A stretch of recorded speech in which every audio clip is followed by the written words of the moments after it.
പുന്നാരപ്പൂവിൻ്റെ റൗള ശരീഫിലൊന്ന് എത്തിടുവാൻ മോഹമേറിയാ നാളേറെ കാത്തിരിപ്പ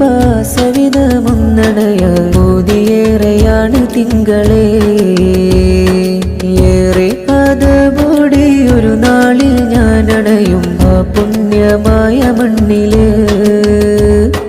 ആ സവിധം ചെന്നണഞ്ഞ് മുത്തിൻ സലാം ചൊന്ന് കൊതി തീരോളം നിൽക്കണം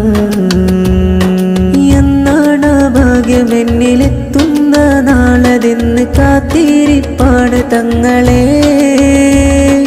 ഒന്നാം മദീന കണ്ട് സ്വലവാത്തുകൾ മൊഴിഞ്ഞ് അവിടുത്തെ കൊന്നടുക്കണം ആഗ്രഹം ഏറെയുണ്ട് എന്നാണ് മണ്ണിലെത്തും നാള് നമ്മിലെ കണയുക